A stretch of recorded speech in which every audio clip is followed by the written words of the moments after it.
arguments on the Bears and the Vikings. They're in. The Vikings without Justin Jefferson upset the Bears on the road in Chicago. Kirk Cousins, not with a masterpiece, but they win. The defense gets it done this time. They get a scoop and score. And who would have thought that the Vikings would have been the beneficiary of a turnover and not the givers of that turnover?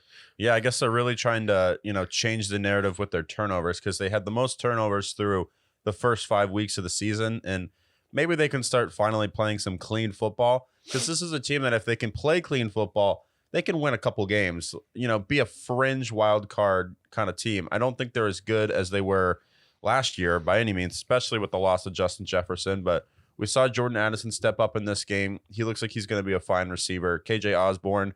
And then their running game just being absolutely deplorable.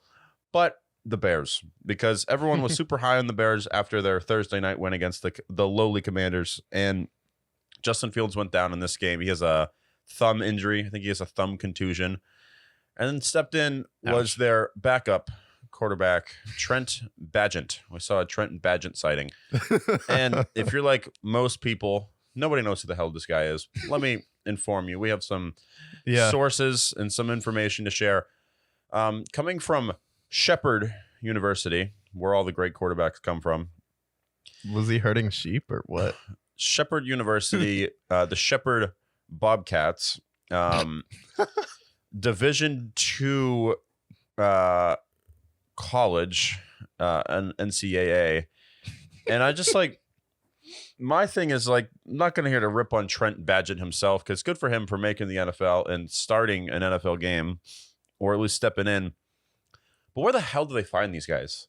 Where do they find them? Because I know there's quarterbacks that could be a backup in the NFL. And then I see a Division II Shepherd quarterback step in and be their backup. Is this just them tanking at this point? Because there are better backups than a Division II backup undrafted quarterback. Am I wrong? Yeah, no, definitely. I mean, even Mike Glennon, if you want to bring him back. Yeah, long neck.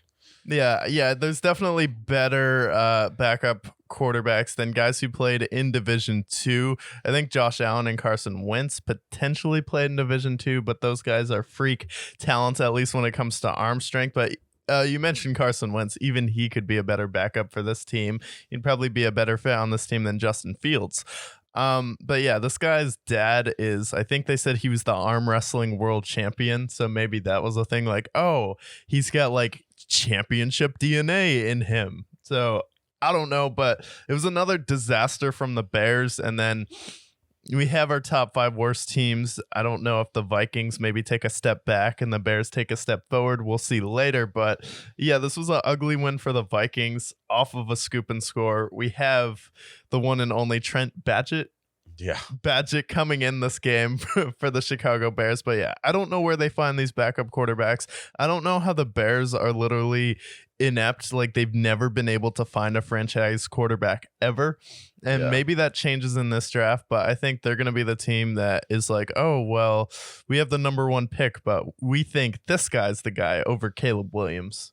I see them, but they're going to do some fuck shit. No doubt about it. They have 2 top 5 picks right now. They're going to find a way, because it's the Bears. They're going to the Cardinals have a similar situation, but both of the teams have been competitive. The Cardinals have been competitive, and obviously the Texans have as well.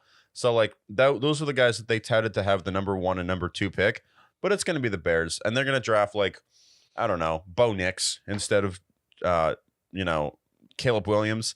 They're going to find a way to screw it up, because it's the Bears. We have 40 years of history. You know how I am in the show. I'm a history buff, but this was just another Bear sighting. Yeah, just another Bear sighting. And I feel like this was the game that if